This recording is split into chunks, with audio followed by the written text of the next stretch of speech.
অনেকে spray use করতে ভালোবাসে টাইম বাড়ানোর জন্য।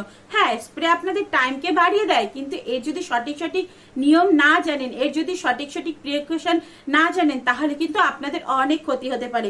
এই স্প্রে আপনারা কিভাবে ইউজ করবেন, কতদিন ইউজ করতে হবে, কোন কোন স্প্রে সবচেয়ে ভালো, কোন মিলনের কত আগে আপনারা স্প্রেটা ইউজ করবেন, পুরো ডিটেলে আমি আজকে বলতে চলেছি। তো হ্যালো এভরিওয়ান, ঘরে বাইরে রাজকন্যা চ্যানেলে আপনাদের সবাইকে ওয়েলকাম। আমার চ্যানেলে এরকম ইনফরমেশন ভিডিও অনেক আসে, তাই আমার চ্যানেলে যদি কেউ নতুন থেকে থাকেন চ্যানেলটাকে সাবস্ক্রাইব করে বেল আইকনটাকে দাবিয়ে দেবেন, ভিডিওটা পুরো ওয়াচ করবেন। না দেখলে কিন্তু আপনারা অনেক কিছু মিস করে যাবেন। এই যে ডিলে স্প্রে আছে, এটা কিন্তু আপনাদের টাইমকে অনেকটা বাড়িয়ে দেয়। আর মার্কেটে অনেক রকমের স্প্রে আছে, 100 রুপিস থেকে শুরু করে 500, 600, এমনকি 1000 রুপিসেরও আপনারা কিন্তু স্প্রে পাবেন। তবে সব স্প্রে কিন্তু সবার জন্য শুট করে না। আপনার জন্য কোন স্প্রেটা শুট করবে, তার জন্য আপনারা কিন্তু আপনাদের যে নিজেদের ফিজিশিয়ান আছে তার কাছ থেকে প্রেসক্রাইব করে নিয়ে আসবেন। যদি আপনারা প্রেসক্রাইব করে না নিয়ে আসেন, আর যদি আপনাদের সেই স্প্রে কোনো মলিকিউলে অ্যালার্জি থাকে, তাহলে কিন্তু আপনাদের অ্যালার্জির সমস্যা হবে। তাই সবসময় চেষ্টা করবেন আপনাদের যে নিজেদের ফিজিশিয়ান আছে তার কাছ থেকে প্রপার নাম প্রেসক্রাইব করে নিয়ে আসার। আপনারা যখন এই স্প্রেটা ইউজ করবেন তখন সবসময় ধ্যান রাখবেন, এই যে আপনাদের পিটা আছে তার যে গ্ল্যান্ড আছে, গ্ল্যান্ডের এখানে জাস্ট 1 to 2 পাফ স্প্রে করার। আপনাদের যে গ্ল্যান্ড আছে তার মধ্যে যে হোলটা আছে সেই হোলের মধ্যে করবেন না, সাইড দিয়ে, গ্ল্যান্ডের সাইড দিয়ে করবেন। এই যে স্প্রে, এটা আপনাদের গ্ল্যান্ডকে শুন করে দেয়, মানে সেন্সলেস করে দেয়।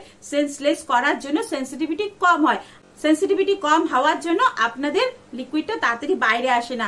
এই কারণে কিন্তু আপনাদের স্প্রে ইউজ করতে হয়। যেহেতু আপনাদের যে গ্ল্যান্ডটাকে সেন্সলেস করে দেয়, সেই কারণে এটা কিন্তু রেগুলার ইউজ করা একদম রেকমেন্ডেড থাকে না।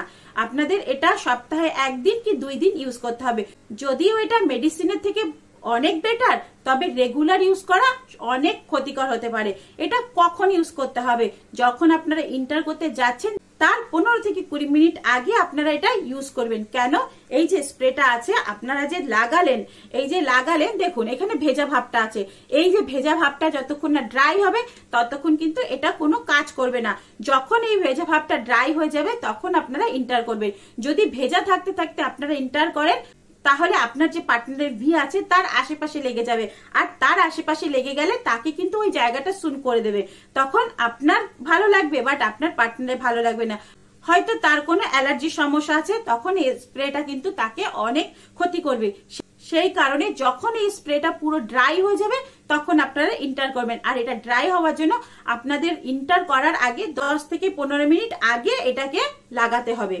তবে টাইম বাড়ানোর জন্য আপনারা যে মেডিসিন নিচ্ছেন, স্প্রে ইউজ করছেন, এইগুলো কোনো কিছুই আপনাদের হেলথের জন্য কখনোই ভালো না। যত পারবেন আপনারা ন্যাচারাল প্রক্রিয়াতে আপনাদের টাইমকে ইনক্রিজ করার চেষ্টা করুন। বিভিন্ন রকমের টেকনিক আছে, সেগুলোকে ফলো করুন। বিভিন্ন রকমের কিগেল এক্সারসাইজ আছে, সেইগুলোকে ট্রাই করুন। না হলে বিভিন্ন রকমের যোগা আছে, বিভিন্ন রকমের ফুড আছে, এমনকি নিজেদের হেলথের ইমপ্রুভমেন্ট করুন। যত আপনি স্ট্রং থাকবেন, স্ট্যামিনা বেশি থাকবেন, তত কিন্তু আপনাদের টাইম আপনি বেড়ে যাবে। তো বন্ধুরা, আশা করি আজকের ইনফরমেশনটা আপনাদের খুব ভালো লেগেছে। যদি ভালো লেগে থাকে তাহলে একটু লাইক, কমেন্ট, শেয়ার করে দেবেন। আর এরকম ইনফরমেশন ভিডিও পেতে আমার চ্যানেলটাকে সাবস্ক্রাইব করে দেবেন। তো চলুন, টাটা, বাই বাই। সবাই সুস্থ থাকবেন, ভালো থাকবেন, অনেক অনেক হ্যাপি থাকবেন। বাই।